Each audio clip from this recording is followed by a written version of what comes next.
Popcorn World.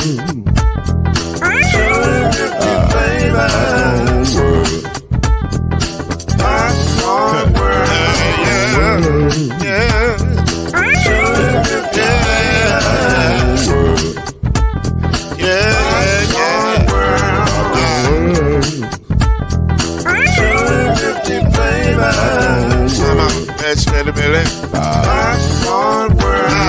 Can I make you move now? Yes, I can. So you can get this move in the back of a can. I can make it round the world when the holes in your hand. Popcorn World. 250 flavors gonna make you smile. 250 flavors gonna make you smile. 250 flavors gonna make you smile. I said popcorn make you smile. Ah. Popcorn World. Popcorn World. Popcorn World. It's a popcorn world. It's a popcorn world.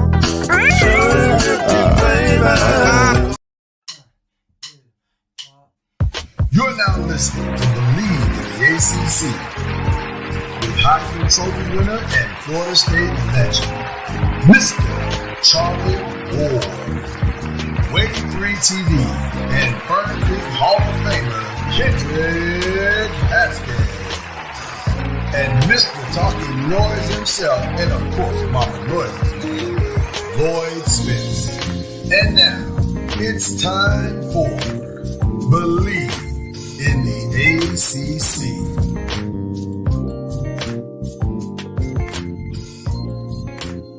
Don't adjust your podcast network. It's true. We're here. We're live. Brought to you by Popcorn World and Brisket. By Brisket. First of all, let's be very clear about something. I love brisket. I am a brisket connoisseur. Love it. Takes forever to cook. It does take forever to cook. It takes forever to cook, and it's easy to mess up. Because if you don't cook it slow and low, it's like eating shoe leather. Right. Yes. It's like eating your wallet. Oh my goodness. But when you do it right. You do it right. It's listen. Oh yeah. There's ain't nothing wrong with brisket. I've made 2 or 3. I think I've made 3 in my life, and they've gotten progressively better. So I got to make another one here soon. I've made about the same amount, about 2 or 3. I usually send out for my brisket, if I'm being honest. I send out to have it done because it's just time consuming. It takes about 12, 14 hours. So to really get it right, it takes about 12, 14 hours. That's taking up my entire day. I don't want to. So, but the good thing is I've got a tray. They're not sponsored, so I have a grill. I have a wood pellet grill that the temperature stays, and so I can put it on there and go about my business. I don't have to worry about maintaining the heat because it's there. And that's what I do that's what I do with my gas grill. When I want to cook it on the gas grill, though it doesn't get the same smoking flavor, you can put it on there and don't have to worry about it. You can just leave it on there. Maintain the heat. It's fine. Yeah. But sometimes I just don't feel like doing it. Right. So I send out to do it. Hence why I've only done 3. Exactly. I'm glad we got this out before Charlie the Vegan comes on because he has no experience in this area whatsoever. Okay. All right. Charlie Ward will be here. That's Kendrick Haskins. I'm Lloyd Spence. Glad to be here with you. We titled the show today Shock and Awe because that's kind of how college football started. Didn't see this coming. Let me tell you the first selfish thing I did when that game was over. I was thinking to myself, I am so glad we didn't pick this game this week because we'd all been wrong. We'd all started 0-1. That's the first thing I thought about too. I was like, there's no way I would have picked Georgia Tech in this game. This is great. This worked out perfect. So we're obviously going to start with that game to discuss what the heck happened. And for those of you who just decided to check out last week on college sports, Georgia Tech got the win against Florida State in the final minutes of the game. It was somewhat unbelievable, actually. I don't know. I say it's unbelievable, but if you watch the game, it kind of wasn't unbelievable. It was kind of like, Yeah. Okay, this is probably how it should end. And to me, I think it. And here goes Charlie. But Here's going Mr. Ward. Yeah. I think the win said more about Florida State than it really did about Georgia Tech. Interesting that you would say that. Before we get to that, let me say hello to Charlie. Charlie, you there? Yes, I'm here. Awesome. Good to hear you right now. I'm sure you got some things going, but good to hear you.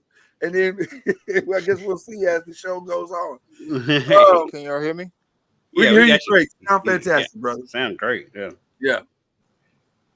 We're going over the game, Georgia Tech, Florida State. So I just want to give people a quick recap of what happened. It opened very well. Florida State came out very well, drove the ball down the field, had a good run.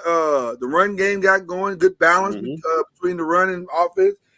Scored on a Toa Philly 28-yard run, I believe it was, and followed that up with a. Now this was controversial to me only for this reason.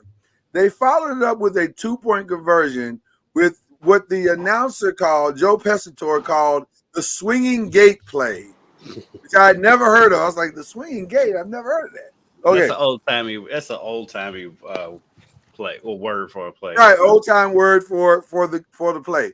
Now, it worked to perfection, which is the reason why I call it controversial, because it was so good. I'm saying, why do that on the first score of the season? Like, say that for later when you really, really need it. But keep that in your back pocket. Yeah, keep that one in your back pocket. But they decided to break it out early. It worked to perfection. They go up quick 8-0. Did you think they used it too soon, Charlie?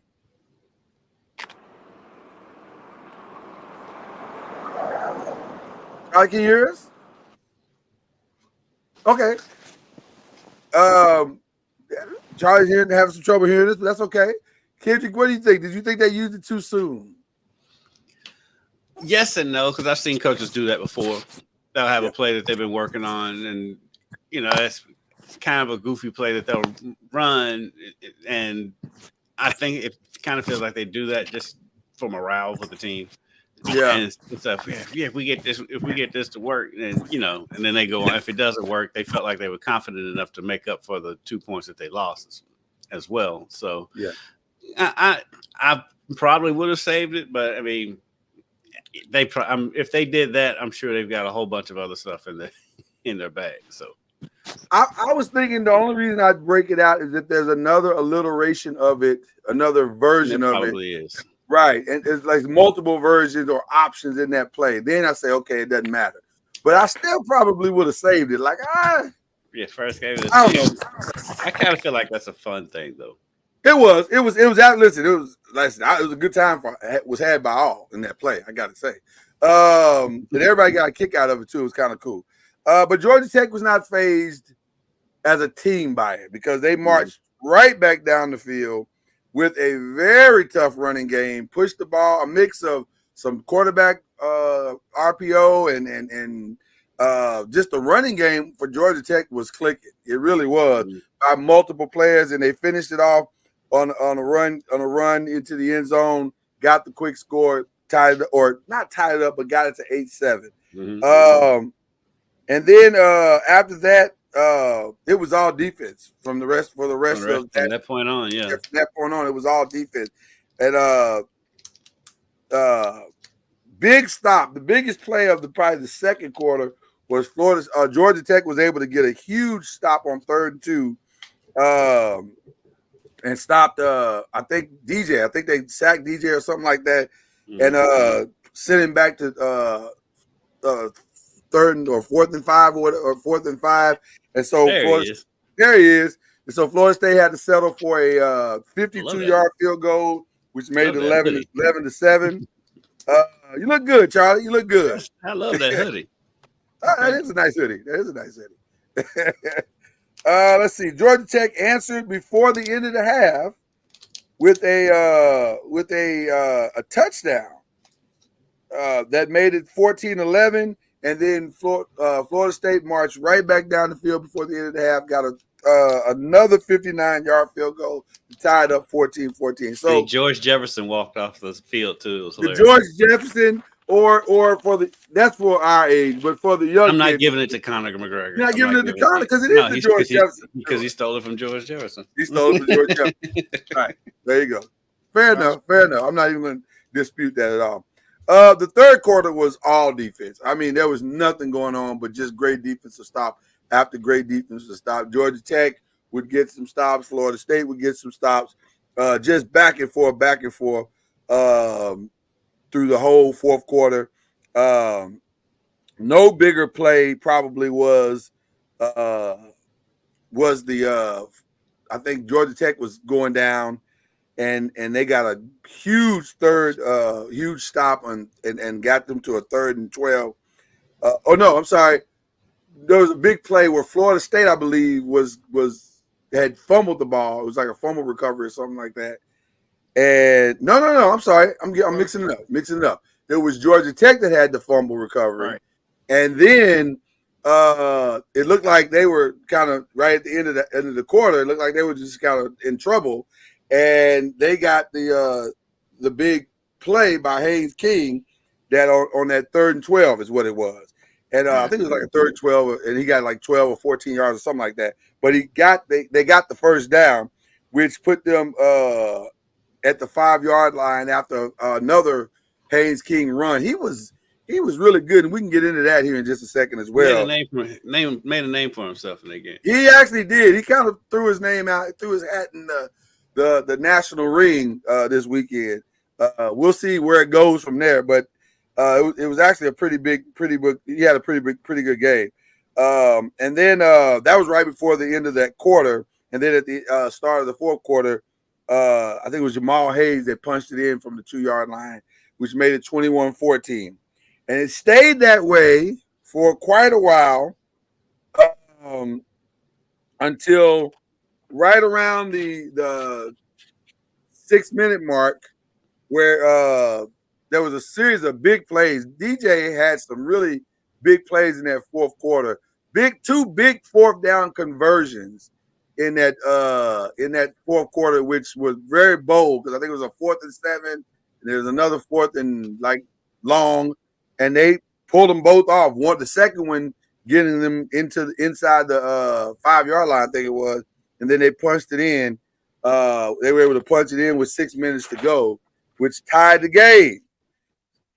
So here we are, tie game, and looks like we're probably headed to overtime, although Georgia Tech is kind of marching the ball down. Forward stops. Get the ball down with past the 40-yard line, and they get a sack. And you're like, uh-oh, that sack pushed them out, considerably. And everybody's like, okay, so this is probably going overtime. And then they got a few of the yards back, and they're looking at a long 44. It felt longer than it actually maybe was, but it felt like it was like a long kick. But the guy had already kicked 250, so 44 apparently was nothing to him because he nailed that thing with time expired, and Georgia Tech pulls off the upset against Florida State, 24-21. DJ Uyagalele threw for 193 yards, 19 of 27. We'll talk about his day in just a second. And then Haynes King, didn't light the scoreboard up. He was 11 of 16 as far as passing is concerned, but he did have 54 yards rushing, and they were timely rushes. But the story to me of the game was the Georgia Tech rushing, because as a combined unit, they put up 190 yards. And so that probably was the difference in the game. But Charlie, I'm coming to you first. I want to know, because here's the thing that I walked away from right from the start. The elephant in the room is that this is DJ's third team. And he wins games. He has a very strong win-to-loss overall record. Just not so much in the bigger games. And so the question is, Can he win the big games? Did you see anything that made you think, he can't win the big games? I mean, people keep talking about DJ, and like he's the problem or is an issue. His completion percentage. I mean, I understand all of that. That's probably true. Last year, he got much better than he was at Clemson. When it came down to, being consistent with his throws and making throws, as we saw, in the fourth quarter drive, and pretty much all night. I mean, all day, he was on point, threw the ball away when he needed to. And all people can talk about is probably a couple of misses that he made. Yeah. And that's normal for quarterbacks because everyone's not going to be accurate. And I don't think as we sit here and talk, everyone keeps bringing that up. But when it was all said and done, I just both teams had 7 possessions. Yeah. And so when you have 14 possessions in a game, like an entire game, every possession counts. So like the 3rd and 2 that they got stopped on, and they ended up settling for the field goal, which Ryan Patrick. I was calling Fitz, but he was sensational. He kicked two long 50-yard field goals in that game and needed both of them to keep the score, where it was. But there were other issues, glaring issues. Like there were a lot of missed tackles. Guys, like even on the last play where they got the yardage back on the quick now screen, they allowed the guy to get like 10 yards instead of, corralling him and holding it to where it could have been a 50-yard field goal as opposed to a 40, 41 or whatever it was. So everyone keeps talking about DJ. I mean, we still got a long ways to go. And, I mean, everyone talks about FSU, but Georgia Tech was the leading rushing team offensively last year. And they brought back pretty much everyone from that standpoint. And so, I mean, I wasn't surprised by what they were able to do because they have quality players. And I think that's not going unnoticed. Like Georgia Tech has quality players. Yeah. And Haynes King made some, I mean, he was 11 for 16, as I just saw, but he made some very good throws when they needed them. As you talked about the 3rd and 12, and then he checked the ball down when the pocket was closing on him. And so he made some really quality throws when they needed them, and then they ran him a lot early on, and then later, they ran him on occasion. But Georgia Tech is a good team. I mean, Florida State made some errors as far as missed tackles and those types of things, but you can't sit here and say Georgia Tech is not a solid team. I mean, we'll see moving forward when it comes to injuries, and because that normally that's where teams go downhill when you start getting into your 2 deeps. And the teams that have the most depth normally are the ones that are able to be consistent over the course of the year. But a game to me was played, and as you've heard me say, first games can go either way. Like, you never know what first games could look like. And that looked like a first game for both teams. And that's probably why the game was close and they're competitive. Two competitive teams that have similar athletes and coaches. And so, the game wasn't really a surprise. Everyone thought they were going by Vegas numbers. But as I've said before, we don't know. Like we don't know until we actually start seeing teams compete.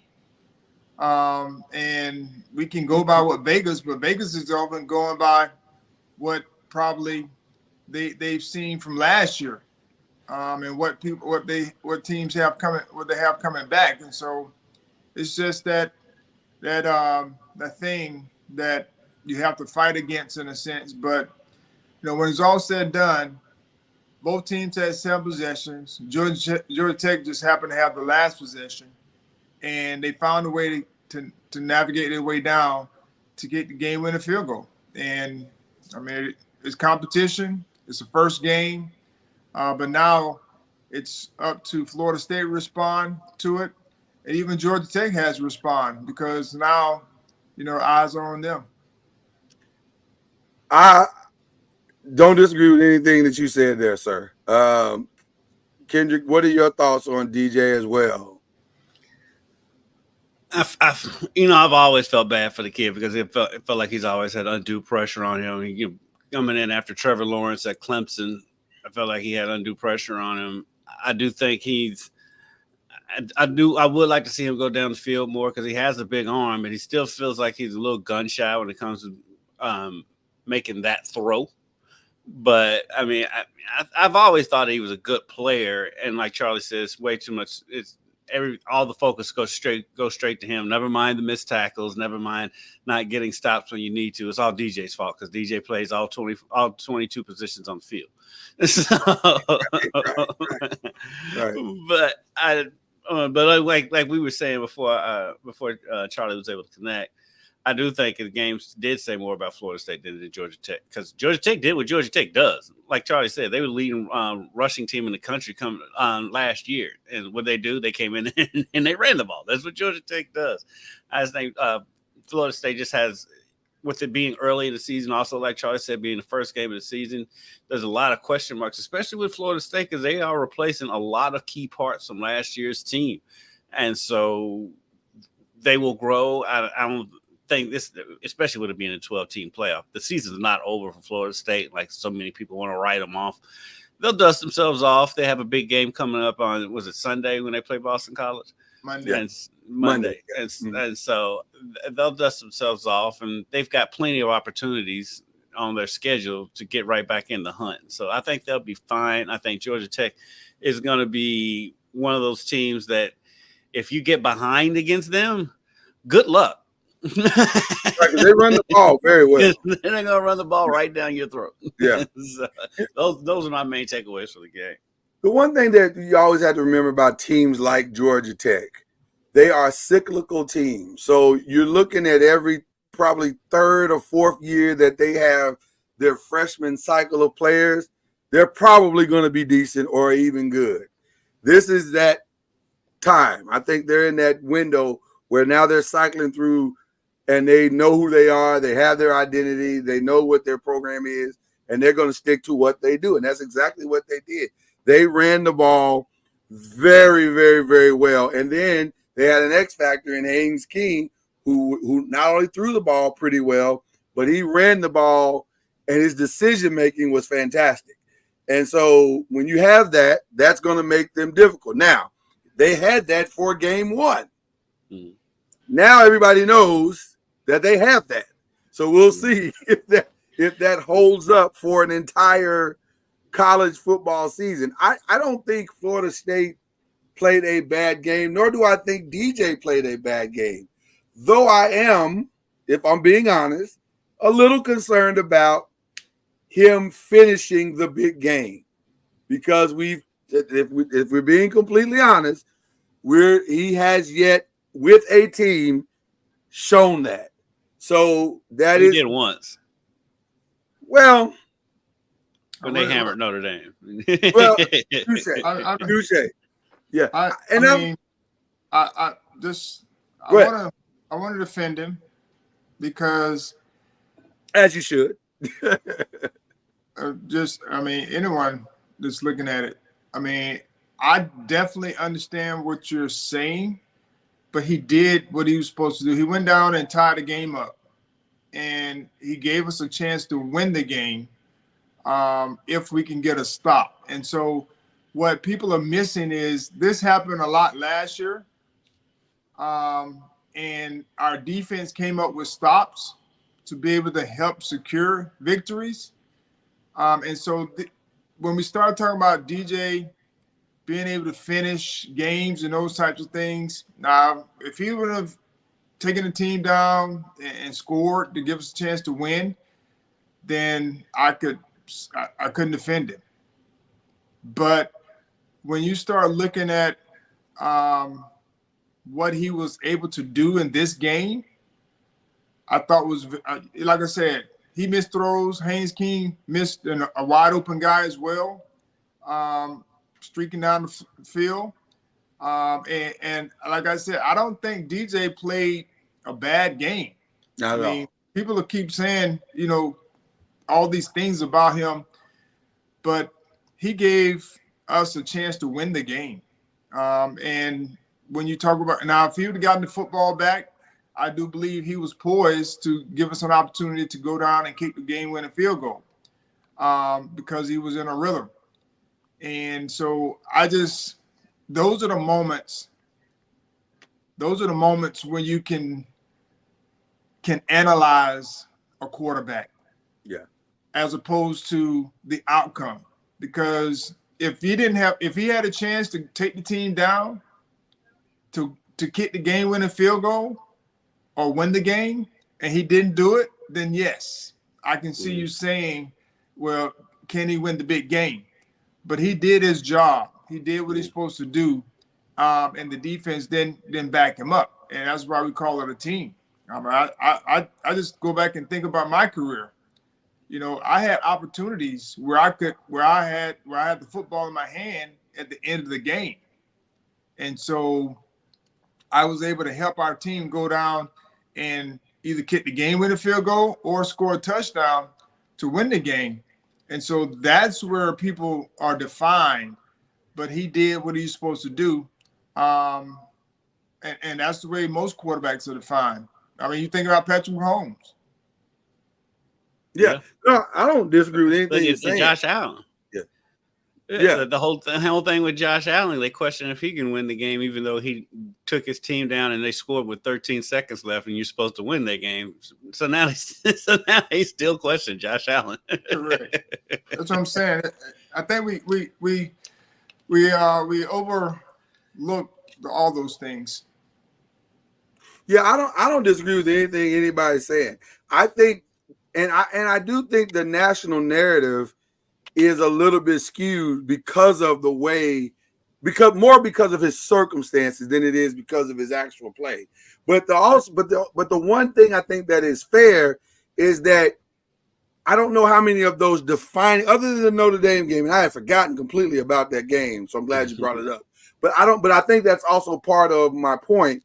He doesn't have many of those games. And it's not necessarily his fault. It's just the reality of his circumstances. And I think that's what's playing into the narrative of who he is. He doesn't, quote unquote, win the big one. I don't know if he's had a chance to win many of the big ones either. So that may be part of the problem. But, whether he has had a chance or hasn't, that's to be, discussed or debated or whatever. But the reality of it is his record is what it is. And so we're going to see. And I think he's going to get more chances this season because one of the things to me that was far more significant in that game than anything DJ did, 98 complete yards rushing from the total team, that was more concerning to me than anything else because that's really what has been the strength of Florida State, especially last year, is running the ball. And Roydell with 12 of 38, 12 for 38 yards. Lawrence Torrey with 8 carries for 32 yards. I'd be more concerned about that and whether they could fire off the line and get those tough yards like they need to get than I would be of what DJ's doing. Well, I'll just piggyback kind of off of that. I mean, I keep hearing from Coach Norvell and Coach Fuller, Adam Fuller. They, of course, just like any game, I'm sure every coach, Georgia Tech, is doing the same thing on plays that they could have done better. A lot of things are fixable. Yeah. That they missed. And as I mentioned, this is the first game and anything can happen. And you just hope to win the game. I mean, I've said that every first game of a season, especially in football. Your goal, especially when you're playing a competitive team, your goal is to win the game and then correct mistakes. Yeah. And if you lose the game, you still got to correct the mistakes, but you're, down a game. Right. And so that game was very similar. You want to win those types of game, and we did. We've done that in the past, but this year that wasn't the case. But when we started talking about the run game, you have to go back, because even last year we had some games where we didn't run the ball as effectively as we should. And some of that was offensive line, some was running back not running, in the right hole. But I think you also have to credit Georgia Tech, because what they actually did was start bringing down safeties. And you heard, and I've heard Coach Norvell say this time and time again since the game, is that we didn't have enough explosive plays, which means, in order for you to get the run game going the way you want, you got to be able to break one-on-one tackles. And we weren't able to do that at that time in Georgia Tech Corral. But we also didn't push the ball down the field to open up some of those opportunities, because the safeties were in the run game. And so when you have safeties in the run game and they're fitting well, you have to be able to punish them over the top at some point to loosen it up. And so we weren't able to do that. And I'm sure we'll get it fixed, because in the running room, and the offensive line, we got a good group. And so it's just a matter of us, fine tuning and picking up some things that were lacking, whether it's double team. Charlie, to go back to Kendrick's point about DJ always having to follow a great quarterback, where he is once again following the guy that kind of covered up those multiple sins last year in Jordan Travis. So now here he is having to follow that again, and I think he will. Listen, this is not a hammer DJ thing. We're not doing that here today on this show, because I think DJ played fantastic. I really did think he was really good.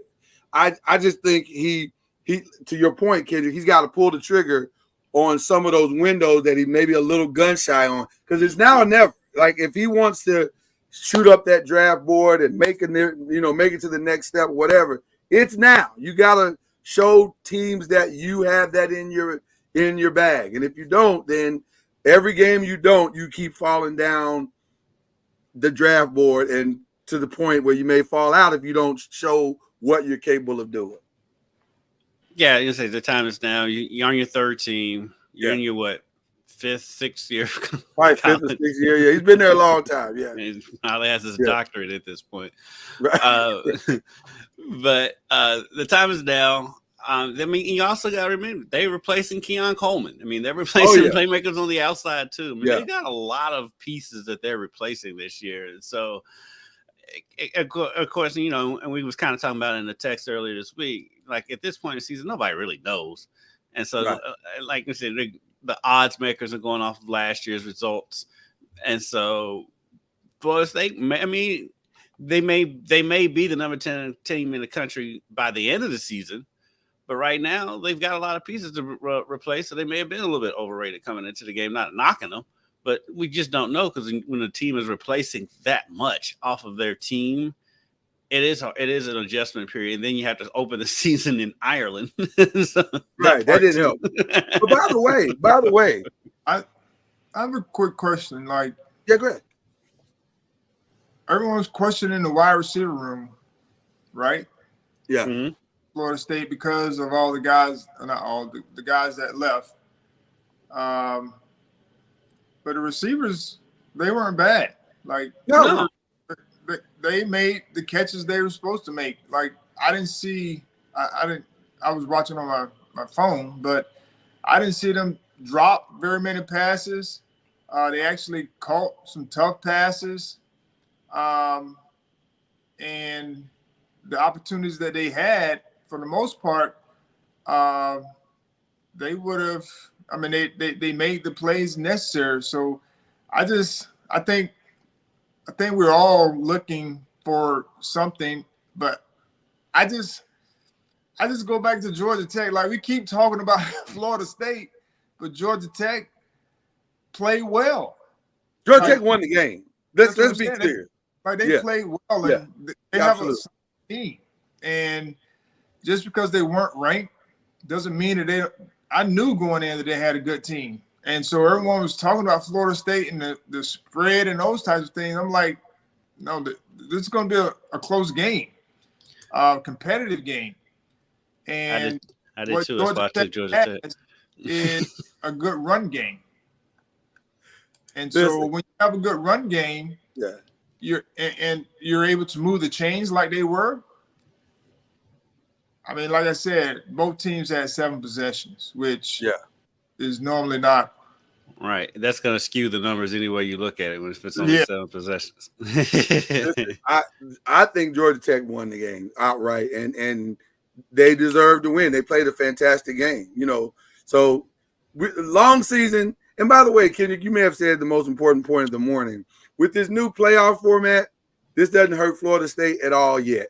And it may not hurt them at all, because if there's chaos in the ACC and 1 loss, 2 losses, maybe even 3 losses, get you into the ACC championship, it doesn't matter anyway, because all you got to do is win the ACC championship. And guess what? You still get the first round bye. So it does not matter. Yeah. Where it does hurt is the ACC, though, because now you have a loss. You have a loss in the conference standings. That's where it hurts. Right. It hurts in the ACC for sure. Yeah. But so now you got to. Yeah. As far as the CFP goes, I mean, they're fine. But I want to give one little shout out from this game as we put a bow on it to somebody else who could have been the MVP of the game. And that's my girl, Katie George. Because interviewing Haynes King, that girl could be a dentist. She was pulling teeth so hard to get answers out of that dude. Haynes was on a whole different plateau. I don't know what that was after the game. I think it was just the excitement of the moment, and he just, I don't know. He wasn't cognitive of anything. He was just lost in his own little world. Hey, or jet lag. He may have been jet lag. I don't know. Nah, you ain't jet lag at that point. It was like pulling. You are completely correct in that it was like pulling teeth. My girl Katie was doing her thing. So shout out to my girl Katie. One thing we had completely forgot about last week, that there were actually 2 ACC games last week. Mm-hmm. We keep forgetting that SMU is technically ACC now. So they played Nevada in a much closer game than people thought it would be. That's another one. Going back to what Charlie was saying, when I saw that spread, I was like, oh no. They were like a 3-touchdown favorite on the road. It was like in the opening game of the season. I'm like, that's crazy. Clearly, people didn't know anything about Nevada, because Nevada did their thing. Here's the stat that was really interesting with Nevada. Nevada had 148 total rushing yards, and they kind of pounded SMU. SMU had to fight for that win. Nevada should have won that game. If you watch Nevada should have won that game. Should have won that game. Shout out to SMU for fighting back and fighting to the end of the game. But yeah, they Nevada had every opportunity to win that game. They absolutely did. Preston Stone, 254 yards, did threw a touchdown, but also threw a pick. It was not an easy game for SMU, to say the least. And again, it's so early. I don't know if Nevada is good or SMU is average. I don't know what to think about that game. All I know is it was an interesting game. Look, I don't know very much about either one of them going into that game. I just saw a team was a 21-point favorite on the road in the first game of the season. And I'm like, that's insane. Yeah, give me my money. We probably need to settle down on some of these early game predictions, because we just don't know. But but having said that, we're still gonna do some ACC predictions. It's just a lot of fun. I enjoy it. It's fun. All right. So based on just you looking into the cosmos of whatever. Who do you think would be the biggest surprise team of the ACC? Well, not to have recency bias, but the rambling wreck and their running attack looks like they're going to be the biggest surprise so far. Could be. I'm going to go a different route. I don't know why, but I got this sneaking suspicion that California is going to steal some games solely because I think it's going to take a season for programs to get used to the travel. Because that is an NFL-like jump to travel and have to take, because think about it. You're really disrupting your entire program when you have to go play out on the West Coast on a Monday to Friday game. So you finish your game on Saturday, and then you're probably leaving Tuesday, Wednesday, because you got to get used to the time adjustment. Maybe Thursday. Thursday's tricky, man. It's only a 3-hour difference if you're coming from the East Coast. To fly. But I'm saying once you get out there, he's saying the time difference is only 3 hours. The time difference. I don't know. It feels like that's going to take some adjusting for programs to do in year one. Not with college kids. I think it's going to hurt. I think it's going to hurt more them coming east than the East Coast teams going west because they're getting 3 hours back on their day. I think Kyle's going to steal a couple of games coming east. Yeah. And when you go out west, you're gaining 3 hours. Right. Yeah. So the challenge is probably not playing the game, but it's probably if you're out there, it's coming back because you're losing 3 hours of prep time. Yeah. Even though you may have a day off the next day, but like Florida State, they practice on Sundays. The day after the game. So if they were playing in Cal, they wouldn't be able to do that. Practice on Sunday. Mm-hmm. So it'll be tougher for Cal coming to the East Coast because they lose 3 hours to play the game. But going out, you gain 3 hours. So most teams travel on Fridays anyway.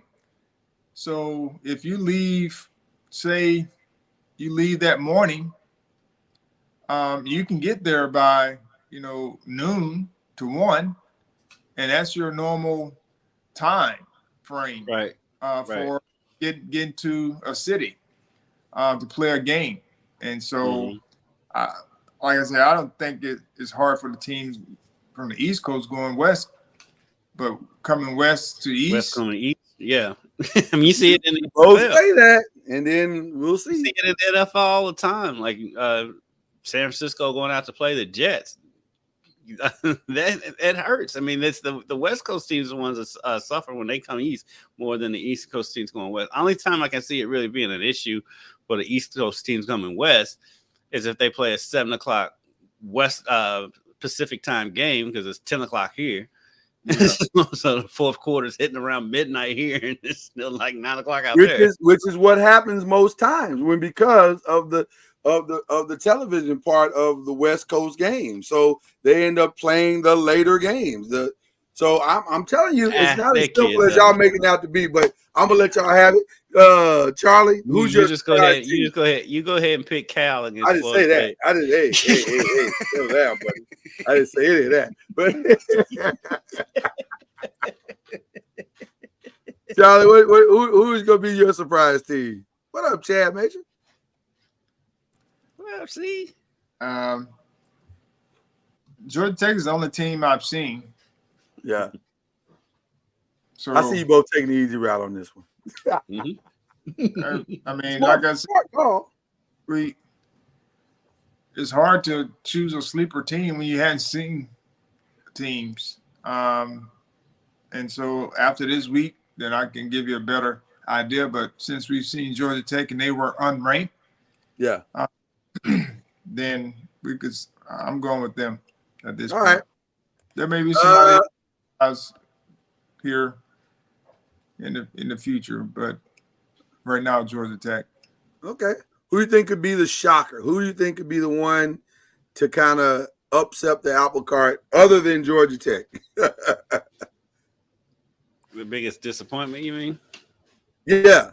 Like you thought, oh man, I thought they were going to be really good, and maybe not so much. Mine is easy because I think it's. I already know what you. I already know what you're gonna say because we say it every year. But the thing is, you also, this, like I said, Georgia's getting ready to play Clemson, right? And you can't.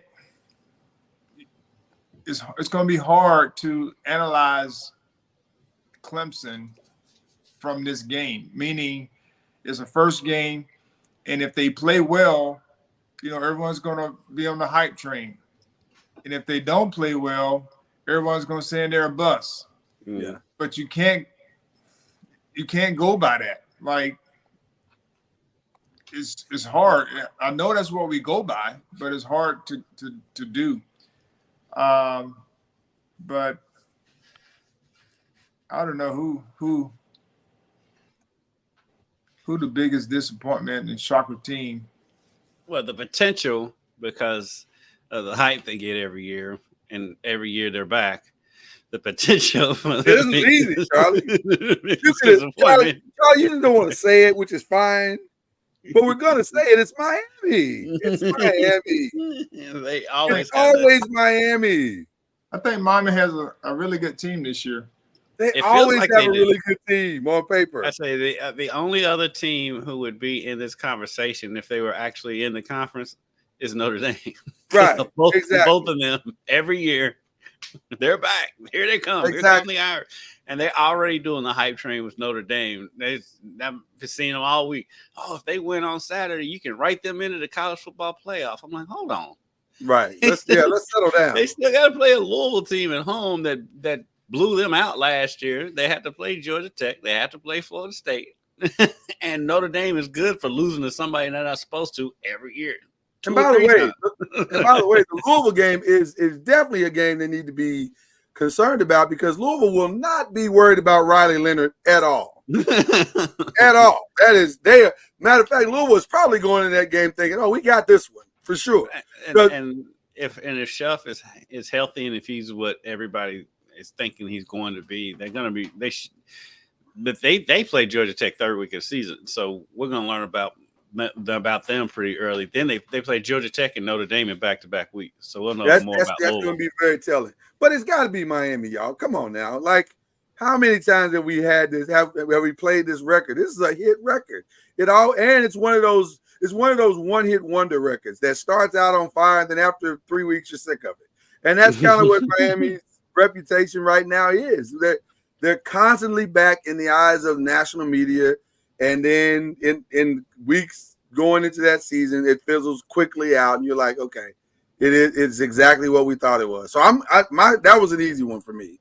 That it's Miami. I do like Miami's quarterback though. I do like that quarterback. This may be the one season where it may be different because Cam Ward might be the real thing. He looks like the real thing. So we'll see. That was an issue last year. So yeah, that was a huge issue last year. Yeah. They had a really good team, and that was their glaring issue. They just didn't have a quarterback that could push them through because they had all the other positions, and that's where they were lacking was the quarterback position. It was very inconsistent, and they didn't make plays when they needed them. And so, with Van Dyke not having a good year, and then they having to go to a freshman. They just kept makeshifting. Yeah. But the defense was solid. The offensive line and run game was solid. And they just didn't have a quarterback. And I think this year they have that, and that's going to give them a chance to win. Yeah. All right. So who do you think could potentially be the ACC Player of the Year? Obviously, Haynes King has made a very immediate. I don't think Haynes King is going to last. Like his numbers aren't going to be solid, right? Because he runs it. He throws it, but over the course of the season, it's going to be tough for him to, run as many times as he ran consistently in the first game, and stay as relatively healthy as possible. And he made, like I said, he made some quality throws when he needed them. But he also missed a big one, which is, that happens. But I don't know. Right now, yes, he's the leader in the clubhouse, you would say. I think Ward would be a good candidate for Miami that we was just talking about. Across the board, I'm going to give somebody that Lloyd hadn't been very high on. Oh, Lord. You know where I'm going. I do. I think he can have him. I really and truly, and I'm not saying that just to mess with Lloyd. I really do. Yes, think you are. Yes, you are. This is the year he's gonna have a breakout year. He hasn't been horrible. He just hasn't lived up to his hype. But I do think this could be the year he breaks out because Clemson's being slept on. And while we kind of laugh at some of the crazy things that Dabo says and all that stuff, they still have athletes out there. They still got 4 and 5 stars everywhere out there in just about every position on the field. I think Clemson's going to be kind of a sleeper team. It's weird to say that about them. And I think Klubnik's going to have his best year of his career. You're trolling. It's fine. I'm not even. Would I do that? Yes. The answer to that is yes. I'm going to go a whole different route, and I'm going to say that the player of the year could potentially not be an offensive player. I don't know why, but I just get the sneaking suspicion that there's a reason why Ashton Gillette came back, and this might be the reason. This may be his, because I think Louisville will be as good as their defense, as much as their quarterback play needs to be much better than it was last year. That defense, I think, is going to be really good, and it's going to be anchored by Ashton. And Ashton has been there, done that. I think he was at best a 5th or 6th round pick last year. I think he could be 2nd or 1st, depending on how it goes this year. But I think he came back because I feel like he's got something to prove. And I'm gonna say that he puts on a show this year. I think he puts on a show. So I'm gonna go with Mr. Gillette and see what Gillette. I don't know why I call him Gillette. I want to. It looks like Gillette. Yes, it looks like Gillette, but it's actually Gillette. Okay. Okay. So who's playing in the ACC championship game, guys? And by the way, I will not hold you to this. This is your before you see them play pick, and we'll get a do-over pick later. I'm going to go. Well, I just said they're gonna have a bounce back year. It's gonna fly under the radar. It's Clemson. Okay. And then, without looking at anybody's schedules to see who's playing who, because it's going to be somebody who's. I think the other side is going to be someone who didn't have to play everybody. Right. Even though, surprisingly, as much as I laugh at them and I've been making fun of them today, I'm leaning towards Miami. Miami? Yeah. They have a tough schedule, though. They have a tough schedule, and they'll lose to somebody they're not supposed to. Right. But I think, I'm going to be honest with you guys, I kind of feel as though a 2, maybe even a 3-loss team could get into the ACC. That's what I'm saying. I was just going to say, I'm not counting Florida State out. Right. And so, but do Clemson and Florida State play each other in the regular season? Yes. They do. I don't think there's going to be any rematches in the ACC championship, just because of the way the schedules are. It's like, I don't think Clemson plays Miami this year. Louisville doesn't play Florida State this year, and then so the top echelon teams don't all play each other in this season. So I'm going to go tighten this up. I'll go Clemson and Miami. Okay. Charlotte. I say Florida State plays Clemson and Miami. Right, and so that's gonna be tough. Can they survive both of those? Is the question. Yeah. So if they split, I think they will. Then, you know, they got to run the table if Florida State's going to get there, because of the loss to Georgia Tech. But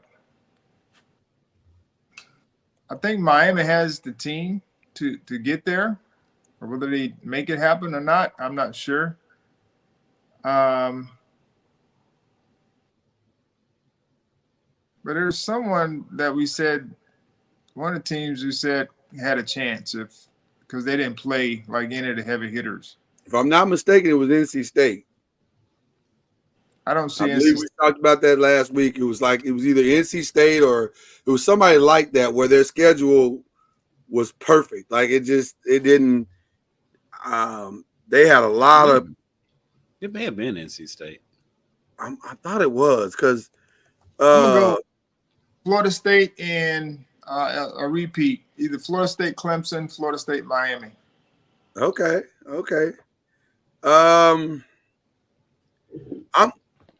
I'm gonna go off the path a little bit because that's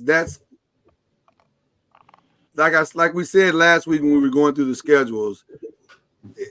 This thing, I want to pull up their schedule because I'm pretty sure it was NC State, but I don't 100% remember. So let's pull it up and just real quick see. But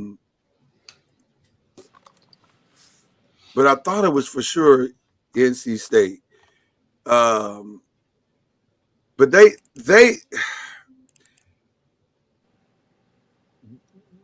are interesting to me, like we said earlier, because it just looks like they have things lined up for their benefit. And if that is the case, sometimes it's better to be lucky than be good. You know what I mean?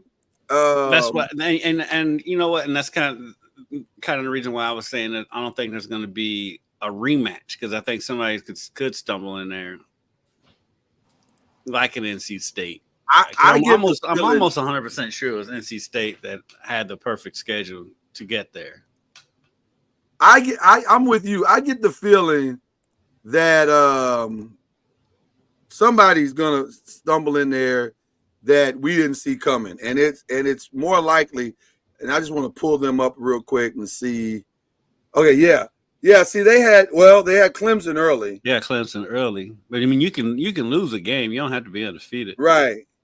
And then they got Georgia Tech late, so maybe it wasn't. Well, they have your scary game at California. Yeah, well, listen, I keep telling you, you got okay. See, it's all fun and games until it happens. Then you're like, "Well, I nailed that one." We'll see if you pick that. Was it week 8? Mind you, Jesus, there, buddy. I have a different strategy going into this year's pick. Pick the favorites. It's probably going to be a lot of that going on this year. I don't know. I'm gonna say it's somebody like Carolina has a favorable schedule too. Maybe it was Carolina, because Carolina's, goodness gracious, they got some. That Georgia Tech Florida State now looks different. I don't know. I'm gonna say. It feels like Georgia Tech and Florida State have a lot of common opponents this year. They do. They really do. They really do. I'm gonna say that I just can't believe in Clemson. I'm sorry. I'm one of those guys that's become skeptical of what's going on there. I'm gonna go Cal. Pick Cal. Off the path. No, I'm not doing Cal. What are you talking about? Know. You never know. I'm gonna say North Carolina gets in. North Carolina, and Miami is for sure gonna let me down. You know what? I'm gonna pick Miami so I can be let down. For the sole reason that they're gonna disappoint me, I'm picking Miami. But I already know where it's going to end. I already know where it's going to end. I mean, on paper, Miami should be there. On paper, they should be there. But I already know how this ends. So, okay. Listen, we haven't done this in a while. We're excited to do it again. These are our picks. Yes. We're starting with tonight. Speaking of there's 31. There's 31 games tonight. Tonight, there's 31 total games. Yes, there's 31 games in college football tonight. Television. That's crazy. Why is everybody playing on Thursday? That's weird. But we got so many games this week that we don't need an outside game. We will bring back the outside games next week, but we got so many games to pick in ACC this week. We don't need an outside game. So NC State and is this Western Carolina, I guess this is? I think so, yeah. I think we know who all three of us are going to pick. Yeah, I think we're all safely. That's a good thing. It's like I think we'll be able to blow through most of these games. Yes. We don't have to struggle with some of these games. North Carolina A&T and Wake Forest. I'm going Wake Forest. Would not be surprised if they lost this game. I'll go Wake Forest. I think that'll be fun. Would not be surprised if they lost this game. All right. I didn't get to see the game. How'd your Rattlers do last week, Charlie? They pulled it out. They won, didn't they? Yeah, I was say they won. I thought they won. Yeah, they played. They had a tough start. They were down 14-0.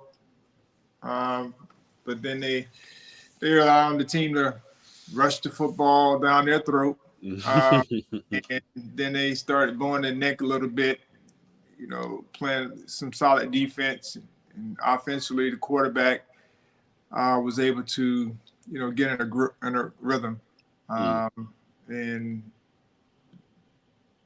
they came back and they were driving to make it a 2-score game. They were, I think, up 24-17, and they were driving to make it a 2-score game, and the running back fumbled the football on like the 25-yard line or something like that. Oh. Gave them a chance to go down, and they scored. With like 30 some seconds or so, something on the clock, and FAMU blocked the extra point, but then he got called for being offside. So that moved the ball, close to. They moved it half the distance, and so they decided. Norfolk State decided to go for 2. And he got stuck. Then the quarterback got stuffed. Yeah. Wow. Yeah, I did see that highlight. Yeah, the quarterback tried to keep it himself on the read, and the end Wow. So got stuffed, and FAMU ended up running the clock out. Wow. Just real quick, just out for our own entertainment, over and under the amount of times HBCU bands are going to play Kendrick Lamar's "Not Like Us." What's the over under? That's got to be near 132 times. I'll take the over. If that's take the over. I'm going to wear that song out this summer, or this fall rather. Have you listened to the song? Have I heard the song? Yes. I for sure heard the song. You can't go anywhere without hearing that song. You can't be on earth without hearing the song. I wouldn't recognize it if I heard it. Oh, okay. Well, listen, you're gonna hear it again if you go to any HBCU game. Yeah, every HBCU is gonna play it over. Absolutely, without a question. It's because it's a good song and it's a perfect band song. Now for you, Charlie, you're gonna enjoy it because the edited non-verbal version of it is just as good as if he rapped it. So you'll enjoy what you're going to hear. So, but it's going to be played a million times. Yeah, so the beat is a perfect. It's a perfect band. It's a perfect HBCU band song. No question. No question about it. The trumpets are going to be all in it. Yeah, so. No question about it. All right, UNC in Minnesota. This is an interesting toss-up here. This is a toss-up. I'm gonna go with Minnesota. I was leaning that way too. Let me check. Even though I don't know what UNC has on Minnesota, but being on the road in Minnesota is a Big Ten team, and they like to run the football. And it being a first game, anything can happen. Yeah. Right. Can you go in Minnesota? I hear you say the same. Or you? Hold on, I'm doing code here. I'm doing some very loose research right now. So you go ahead and pick. I'm gonna use Charlie logic on this one as well, and say that this is a bad opening round game for North Carolina, in that they're playing a team that is traditionally a tough team anyway, and it's not a great opening game to go on the road, and especially not to have your star quarterback ready to play. I'm gonna go Minnesota. Well, doing like Vegas does, going off last year's results, Minnesota finished up the season losing 4 straight. They did. Still made their bowl game. Won their bowl game 30-24 over Bowling Green. They lost 52-10 to Michigan last year. Yeah. I'm in 37-3 to Ohio State. And they lost 49-30 at Purdue. So yeah, I'm gonna go ahead and go North Carolina in that one. Okay. Okay. Going off of last year, as he said. That's all right. That's what everybody's That's really all you can do. All right. Friday. Elon and Duke, a clash of the Titans. Is Elon in North Carolina? They gotta be. Is Elon in North Carolina? They have to be. I would think so. Yes. Okay. Yeah, we'll go Duke. We're going Duke. They're either North South Carolina, one of the two. Yeah. I'll give the Carolina schools this. They do play their teams within the state. I wish Kentucky and Louisville were better about that. Yeah. So we're all going Duke there? Yes. Come on. No one believes in Elon? No. Come on. Because we can't hardly find it. TCU and Stanford. Another West Coast situation, by the way. Dallas to Stanford is not that bad. Not really that bad. It's about an hour. Not that bad. TCU struggled last year mightily. So did Stanford. I'm just gonna go with Stanford because they're at home. Okay. Well, I'm going TCU because that's where my money go. I was gonna say I felt like you were contractually bound as a TCU parent to have to pick TCU. So that was fantastic. I'm sending no money to TCU right now. I'm gonna go Stanford. I'm only going Stanford because they're at home. I'm going Stanford just to test my theory. On the Saturday games, my coworker's a TCU grad, so there you go. Saturday games, Clemson takes on the number 1 team in the nation, and probably the team that will be the most prepared to play their game in the country, Georgia, the Georgia Bulldogs. Why are they the most prepared? Because they seem to be. Like, I don't know. They just seem to be. Every year they seem to be ready for their first game, because usually their first game is a massive game. So, they have to I feel like they have to over-prepare to win those games. I think I'm going to Georgia, and I think they're going to come out and try to make a statement after barely losing and missing the playoffs last year. I think they're going to come out and make a statement early.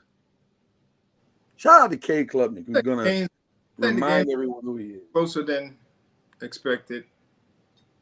But I do believe Georgia will win the game. All right. I think it might be slightly closer. Like, it won't be like a 4-touchdown blowout. It'll be like 3. But Georgia will win. Okay. Virginia Tech, Vanderbilt.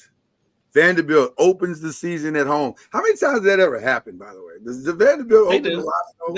They do. I remember the one year when they were opening their stadium. They were opening at home, and they were still building their stadium.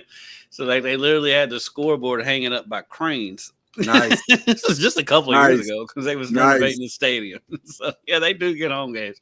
I'm going with Virginia Tech though. And a closer game, I think people don't expect that to be the blowout. I think that's going to be a close game. I like Virginia Tech, but I wouldn't count out Vanderbilt because they start steadily improving. So I wouldn't count them out. If you're going to catch Virginia Tech slipping, this is the game. This is for sure the game. Yeah. So I like Virginia Tech in this one. Yeah. Austin Peay goes to the University of Louisville. Early game. It's like 11 a.m. It's a noon game. Noon game, and it's supposed to be rainy. So, yeah, fun stuff for me. I'm going with UL though. Louisville. All right. That's a sweep across the board there, although that's not really that big a surprise. Kent State and Pitt. Go at it. I got to go with Pitt. Pitt. Everybody's going with Pitt. Who's their quarterback there? Great question, Charlie. Let's just hope he doesn't have to run over to the sidelines to get the play. He's absolutely well. No, I thought that's over. I thought they got rid of that guy. Yes. Did they get rid of that coordinator? They're in the 21st century now. I just wanted to get Charlie started. That's all it was. Yeah. Are they going? Who are they going with? I'm curious who they're going with. Are they going with? Have they named the star? Is it Jake Frantel or are they going with the freshman? One of the freshmen.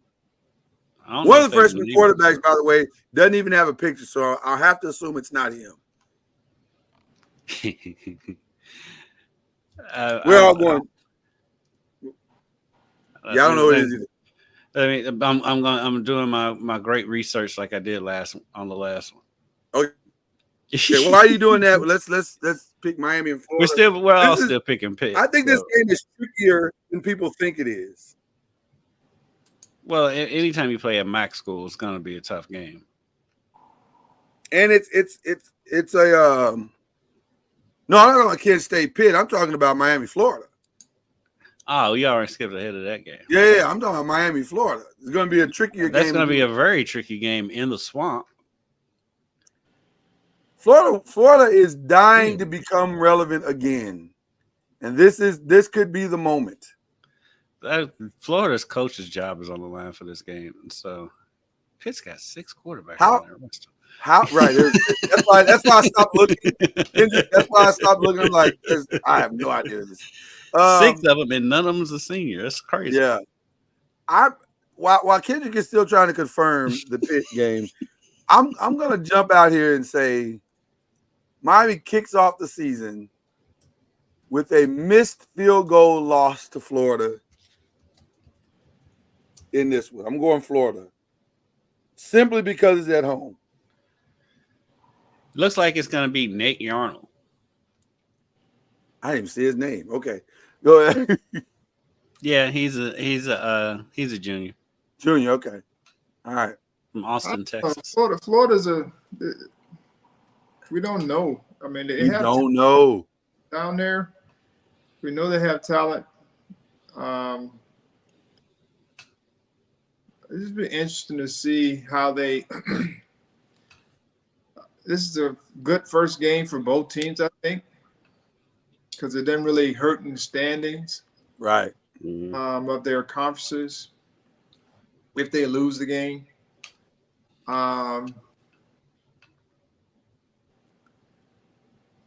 I don't know. It's a pick'em type game, but if I have to guess, I'll go with Miami. All right. I'm with Charlie.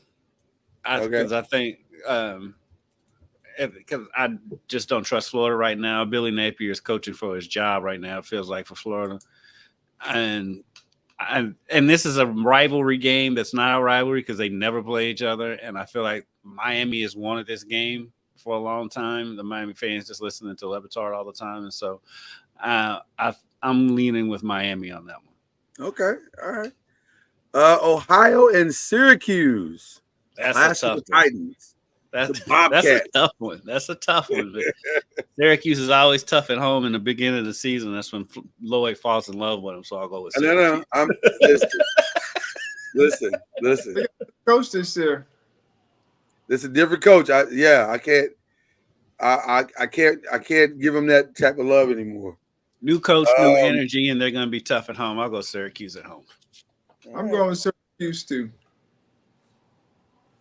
It's hard. I'm telling you what. Quarterback too. I tell you what. From Ohio State. Mm-hmm. Yes. I would never schedule a MAC team to start the season though, because you never know. Teams are tough, man.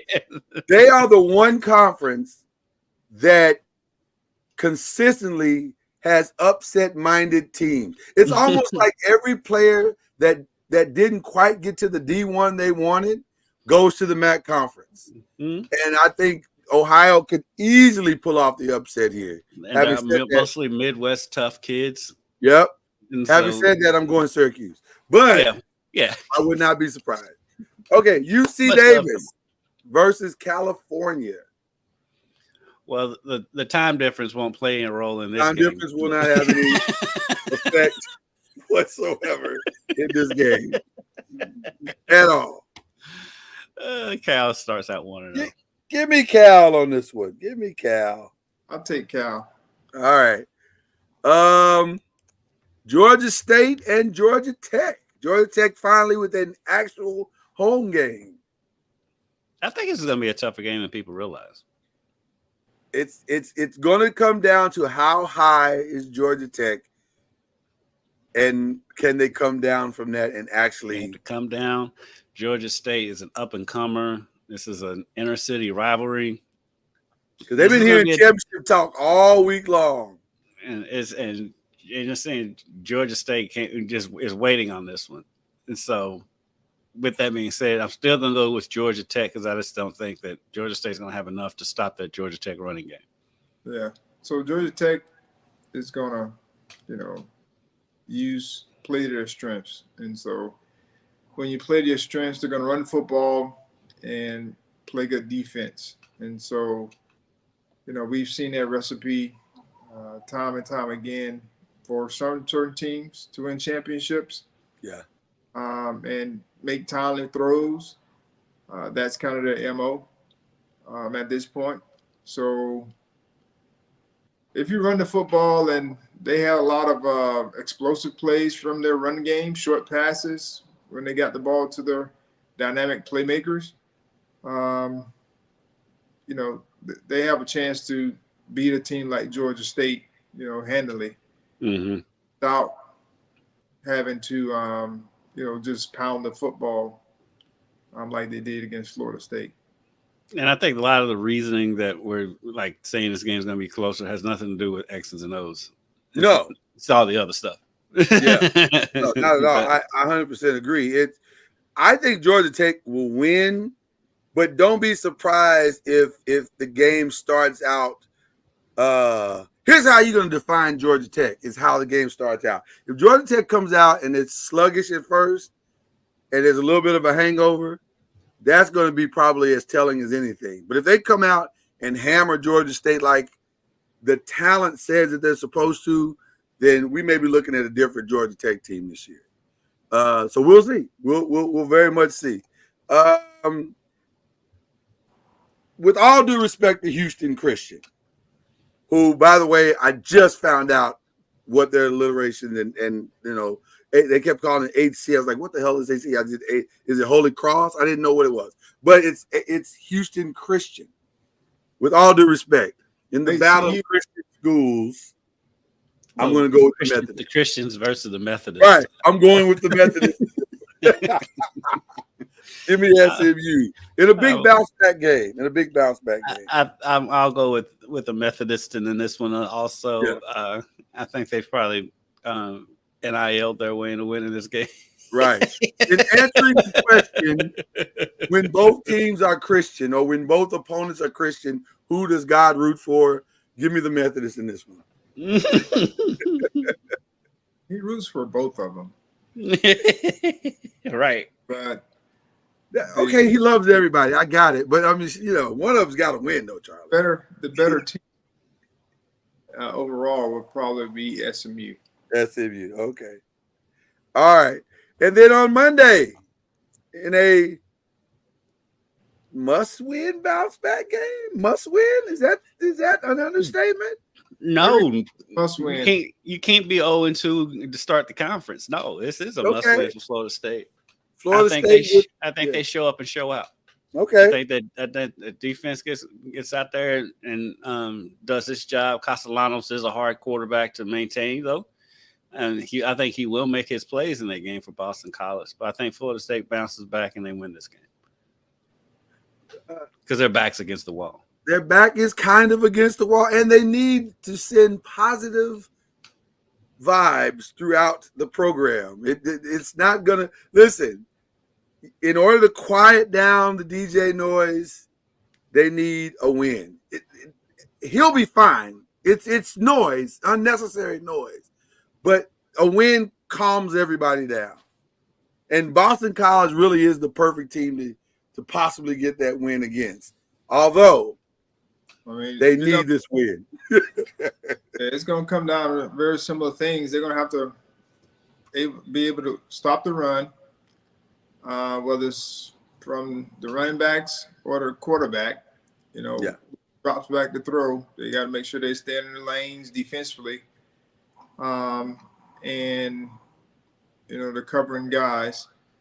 And then offensively, they need to be more efficient when they get in scoring zones as opposed to kicking field goals and these score touchdowns. So it'll be interesting to see how they bounce back. I know they're working towards that, and this is the challenge for them.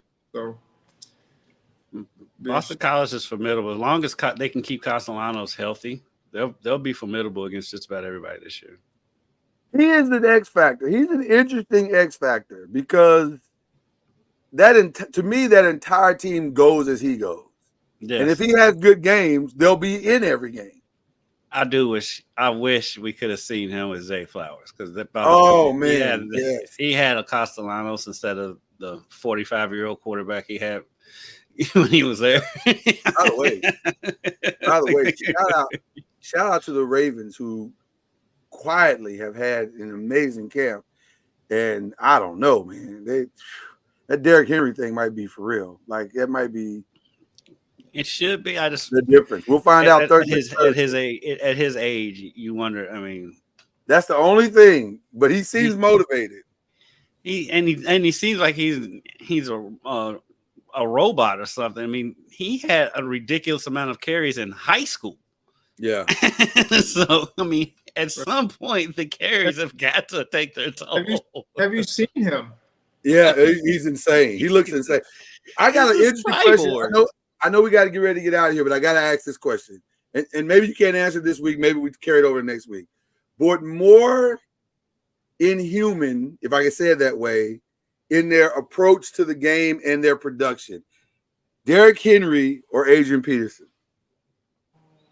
Derrick Henry, because he never gets hurt. I was thinking that another part of it. They're both insane because for Adrian Peterson to come back from that ACL like he did is insane to me. That still blows my mind. But Derrick Henry is always like he gets nicked, but he's not up to knock on wood, but he's never had any significant thing. The only one person I can compare it to is LeBron because LeBron never has really he's very LeBron-esque, isn't he? Yeah, LeBron rarely has major injury. He can't. He gets nicked up. He might miss. I think the most time he's missed is when he was in Miami or whatever. But for most of his career, LeBron never gets hurt, and Derrick Henry's kind of the same way. Especially when you consider the way both of them play. Then not only do neither one of them get hurt, they're also among the most physical playing people in their respective sports, and it's crazy. If they can catch if Derrick only needs to carry them maybe 5 or 6 games, maybe. Like, he doesn't have to do Derrick Henry things all season long like he did at Tennessee. They just need him to do that 5 or 6 games and in the playoffs. And if they can do that, they could be scary, man. They could be really scary. They need him in the playoffs. They need him in the playoffs. That's when they really need him. So, all right, Adrian Peterson or Derek for you, Charlie. Or I'm going with Derek. Feels like a bias there. Well, that's what you want to call it. I call it family. Fair enough. Listen, there's nothing wrong with that. You know what? That sounded kind of. It. We have not given our first official one of these this season. I think that's warranted. It feels like that was a Charlie Ward humble flex. By the way, I've been working out a lot, Charlie, so my flex is going to look really I look at you. You're looking good over there. Yeah, I'm down a bunch, and, the guns are coming back, so that's flex. Sun's out, guns out. Charlie. I'm with you this time. How does that warrant a humble flex? Only because you use the word family. That the family part in there. If you'd have just stuck with it would have been fine. Yeah, it was very Allen Houston. It is family. That's what makes it a humble flex. What makes it what it got is. No Derrick Henry family. I don't have that. So all right. This is the part we missed the most. Who are you guys shouting out this week? Well, I'm going to give a shout out to our longtime anchor, and he's going to kill me for doing this, but our longtime anchor, John Bowl.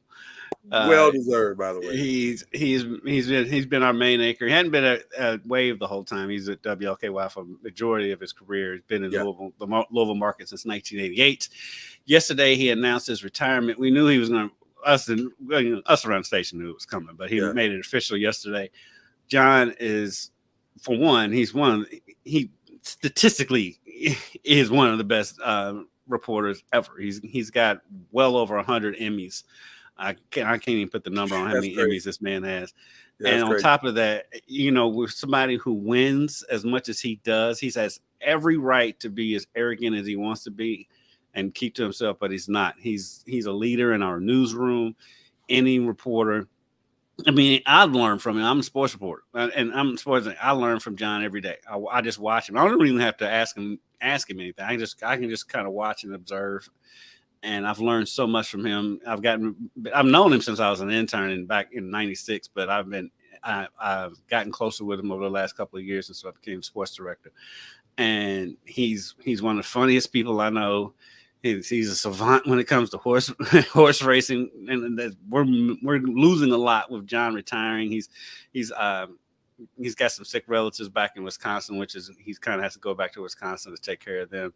But he's a consummate professional. He's something that somebody any walk of life could learn from. He's had his trials and tribulations that he's overcome. He's written a couple books about it, and I just want to give him his shout outs and his flowers because he deserves it.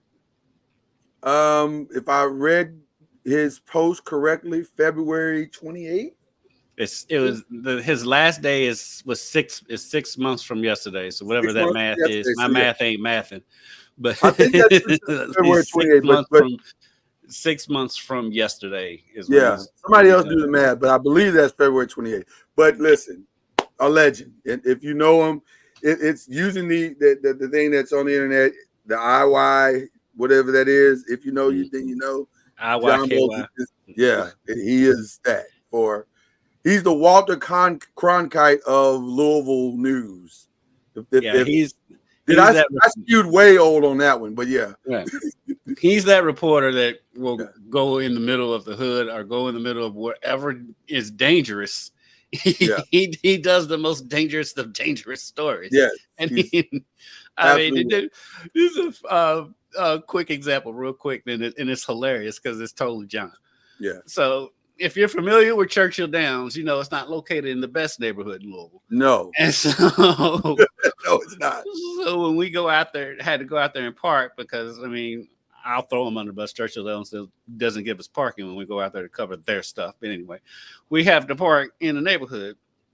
We pull up and we park, and the guy was like, "Oh yeah, y'all can park right here. We'll wash your car." We get about a block down, and John was like, I did a story on that guy when he busting him coming out of the crack house. Oh, he knew the guy? Yeah, he did. That is wild. That is wild. Wow. Crazy stories John would do, and he was right. He'd be right there. I mean, you talk about a person who was fearless. John Bowl is as fearless as it comes, and it's how crazy. He used to do. His back is all messed up because he used to do all those Ironman contests, right? Competitions, or whatever. And so he's an athlete. He's played every sport there is, and he's I knew the guy. Yeah, that's it happens all the time. And I mean. You talk about having friends in low places and high places. That's John Bowl. Shout out to John Bowl for knowing crackheads. That's cool, man. Nah, you don't have to know crackheads. That's not a prerequisite to the job. The guy wasn't a crackhead. Okay, but he came out of a crack house. You don't know that. He came out of a crack house. I'm just saying. But who you shouting out, Charlie? Who you shouting out this week? I got a couple of shout outs. One is shout out to the Kendrick brothers for another fantastic movie. I heard. If you haven't seen it, there's a great opportunity to go check it out. The Forge. Called The Forge. It's, yes. It's all about mentorship and how it can make an impact on, those that we're people that are looking at us that want to be like us. So I heard the room gets a little dusty. Charlie, you can get a little misty in that one. Yeah, it's a tearjerker, but has a great message, which is very good. And then secondly, shout out to if y'all have a chance, Hope. Daughter Hope Ward will be doing her halftime harmonies this evening. She got a show. She has her own show on KTCU, of course she does. Yes, which is the college radio station, and so she'll be doing her halftime harmonies show starting tonight. Actually, 7 p.m. I think it's Central Time. Yes, we are big Hope Ward fans. Yeah, we're Hope's biggest fans outside of the Ward house. We are. So, and I'm sorry, I have one more shout out. Absolutely, sir. Shout out to the AVCA showcase, the volleyball doubleheader that we had here at the KFC Yum Center on fantastic, by the way. On Tuesday. University of Kentucky lost to Nebraska, and it was a great atmosphere. It was a great atmosphere. It was crazy because UK fans usually show up. There was more Nebraska fans there. Really? At the KFC Yum Center. So shout out. Then Louisville got the upset. I don't know how much of an upset you call number 6 beat number 3. Right. But Louisville beat Wisconsin in the second game. Great atmosphere out there. Shout out to the KVCA showcase is one of those showcases in volleyball where the 4 teams playing in it are projected to be in the Final Four at the end of the year, and the Final Four. So the volleyball season began in Louisville on Tuesday and ends in Louisville in December because the Final Four and the national championships are right here in Louisville at the KFC Yum Center. So shout out to everyone involved in putting that that showcase together, and shout out to the University of Louisville for winning their game. And let's be clear, the best sports program in Nebraska is the women's volleyball team. It's not. I'm not even sure it's close. It's at this point. They fill up the football stadium just like the football stadium. Football teams fill up the football stadium. So shout out to Nebraska, but shout out to the guy that held up the sign that said you can't make bourbon without corn. That's a great sign. That is a great sign. That's a great sign. I'm going to give a very interesting shout out today. Shout out to Russell Wilson first and foremost for winning the starting job with the Pittsburgh Steelers. That was interesting. That was an interesting battle. We saw that coming. We saw that coming. We saw it coming, but I think it was. I think the national conversation around it was much to do about nothing. Like after you watch the national conversation is we had to fill time in August. We had to fill up 3 weeks worth of preseason, and they did a good job. But I don't ever think it was even as close as it was nationally stated. I feel like Russell had that one locked in from the start. But I do give him credit for not, for maintaining his integrity. I'm not one of those guys that hates Russell Wilson. It seems like there's a lot of guys that don't like him for some reason, which, if I'm being honest, he can be corny, but I'm fine. But you know what? I'm okay with that. Like, listen, he's fine. Listen, how many? This is going to make a very controversial statement here. How many guys who are truly about their faith and they live their faith as loud as he does? How many of those guys aren't considered corny? If we're being honest, you know what though, that part of it is not what is corny about it. I get what you're saying, but that's the part. I agree with you. But a lot of people think that's part of his corny.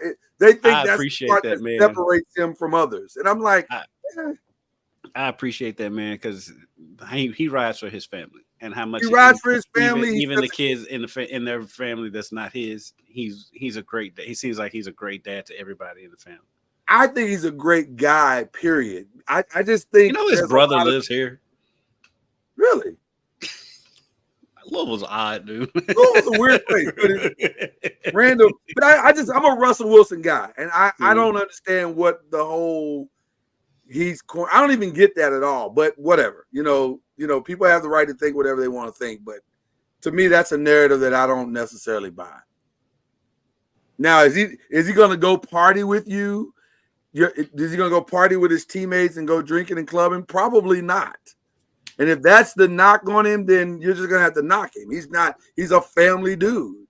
And he's a dude that lives his faith out loud. So I don't know. I don't get it. Whatever. But it was when he was doing the ride Broncos or whatever, or when he says the corny chants for everything, that's where the corny comes in. Okay, but who among us has not used the corny quote? I'm just giving you right. No, you're 100% correct. I've never truly understood the narrative, and I get why people say it and where their thought process is, because he doesn't appear to be the out of the mud guy like a lot of us like to think and respect our quarterbacks to be. But so what? That doesn't make him a bad guy or a bad quarterback. It just makes him different from everybody else. But that's just me. I don't know. He does. I just don't choose to pile on. But I wanted to give him a shout out because I thought that was interesting. And then my other one is to the Patriots for resisting the notion to start Drake May. I think they made the right decision in starting Jacoby Brissett because you've already ruined one guy in Mac Jones. You destroyed that kid. So let's not repeat history. Let's give yourself. I think they destroyed Mac Jones because for one, they had a defensive coordinator being the offensive coordinator. I'm just saying. We've seen this movie already. Let's have a little bit of patience. And I shout out to the Patriots for learning from history. So shout out to Gerard Mayo. Shout out to him. I'm looking forward to seeing the Gerard Mayo era. I'm interested to see what he can do there. And he seems like a stand-up guy. I mean to be a very young black head coach in that area. Yep. Very young. Shout out to the professional organizations in Boston. So we know Boston's reputation, but they always have black coaches up there. They do. They're not afraid. Charlie, do you agree with the Russell Wilson stuff? Like, I mean, I don't know. The Russell, he ain't playing no preseason game. So how did he win the? Well, he played in one. He played in two. He played in. Yeah, he played in a couple. He played a couple series. So. Yeah, he didn't play long. Like they weren't hurt most of the time, right? Yeah, he had a calf injury. He was. Yeah. He was. But he was going to be the starter. I mean, and then go ahead. Give you the best chance to win early on, at least. I don't think what's his name? Justin Fields. Justin Fields. I think he's a good choice as well. I mean, he's going to give you a chance to win from his experience, and in Chicago. Yeah. I just think, at this point, they're going to go with a guy who's been there and see how that goes, and probably use Justin Fields to come in and be a change-up. Yeah. Yeah. And then my last final shout out is to the rookies of this year's WNBA, specifically Caitlin Clark and Angel Reese. I don't know from a complete across the board rookie season, and I'm sure there have been some great rookie seasons that just weren't as publicized as this one has been, but because of the high publicity that the WNBA has gotten this season, I think those two ladies specifically have handled themselves with a level of class and dignity that has been par excellent. And there has been every ample opportunities for them to stumble or fumble the ball, and they have not done that. More so, they have elevated the league in a lot of wonderful ways. So I got to give them a lot of credit. And I know the year is not quite over, but we're close. But I just going to give them show them some love, early love, as they get to the final stretch run here. Yeah, shout out to Caitlin Clark, because for all the hand wringing and teeth mashing and fake outrage from her not making the Olympic team, I think that break she got proved to be pretty good for her. She's doing all right. She needed it. She needed it. She probably needed it as much as anybody. Yeah. Because when I still will say, she needed that break. I'm sure when she didn't make the team, there was a part of her, and I'm sure the organization was extremely happy that she didn't make the team, because she's been playing basketball for a year straight, basically. You can make it. Needed a break. The way she plays. I mean, she's in constant motion. It's not like she's just standing there and waiting to shoot threes. She's in constant motion when she's out there on the court. So that lady needed a break. I was glad she got that break, and she's come out of that break showing why she's the most popular player in the league, because when she got her rest, she's able to do her thing, and she putting it all on display now. So I was glad she got that Olympic break. It's been a good rookie season for her. I think the rookie of the year is going to be closer than people think that it is, because they are both putting up ridiculous numbers. It's probably going to be Caitlin. But I think Angel's going to merit some votes. The only thing about Angel, and I hate to criticize her, but the criticism is warranted, and it is a criticism. She misses way too many layups and gets her own rebounds, and misses another layup and gets another rebound and puts it in. She's got to start making these layups. She's too tall and too big to be missing layups like she does. It's insane. That is the game, and that's how she doubles. I know. I know. It is a good way to get the double doubles are a little inflated. Moses Malone. He didn't miss all those layups like that. He would get his own rebound. He would get his, and I give a shout out for getting her own rebound, but we need to start converting some of these layups. This is come on. And shout out to Aaliyah Boston, who was in town for those volleyball games the other day. Just randomly. Just decided to do something different. Plus, right down the road. So you know. Yeah, and I think she has some connection to Nebraska. She has a Nebraska connection. I can't remember what it was, because my intern is Jada Curry, so she went over and started talking to her, and she was like, "Yeah, she was here." It's a day trip, just drive down real quick. Yeah, hour and a half, 2 hours. Yeah. Also want to do this real quick. Send some thoughts and prayers to our sponsor, Popcorn World. They actually had a break-in one of the stories, and the owner, LeBaron, put it on Facebook and thanked the city of Gary because they did have a break-in, but one of the local citizens came and grabbed a chair or a car or something, and they stayed there.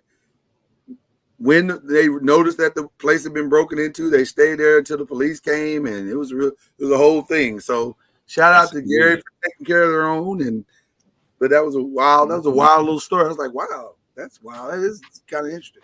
So anyway, it's an interesting store to try to break into. You don't really hear about a lot of popcorn store break-ins. Like, that's kind of different. But it does speak to the goodness of Popcorn World. So, any store worth breaking into? Shout out to Charlie's ceiling too. I've been noticing that ceiling is good looking ceiling. Good looking ceiling. We haven't had a Charlie house tour in a while. I'm enjoying it. I'm enjoying the view. I'm enjoying the kind of. We haven't seen the stars and quasars in quite a while. Yeah, he hadn't been in that room forever. He hadn't been in that room forever.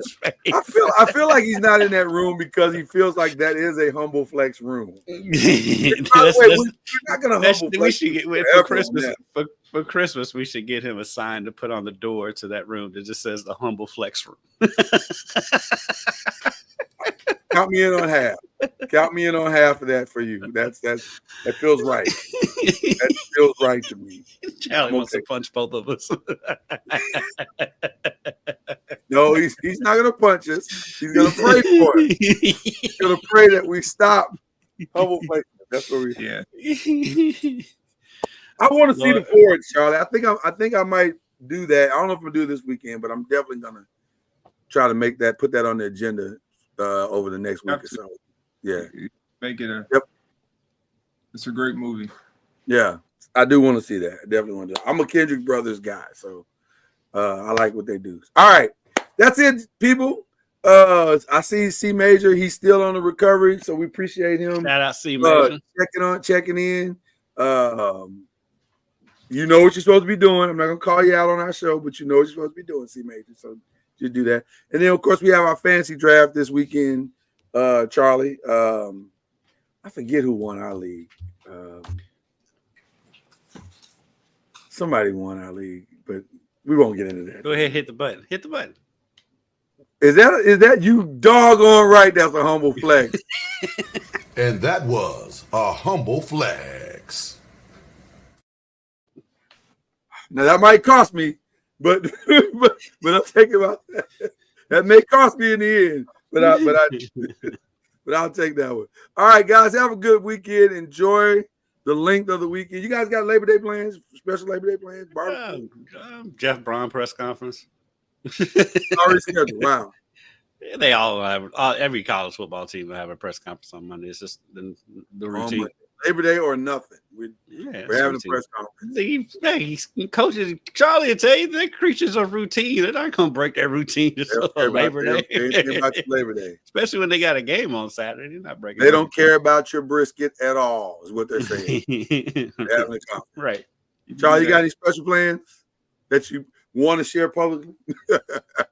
No. I mean, we're just be supporting cousin that plays football, Fort Valley, and they were going to support the Seminoles on Monday. There you go. Sounds good. Well, support whoever you're supporting this weekend, people. Enjoy your weekend. We'll be back next Thursday. Do it all over again. Believe in the ACC. We'll see you next time.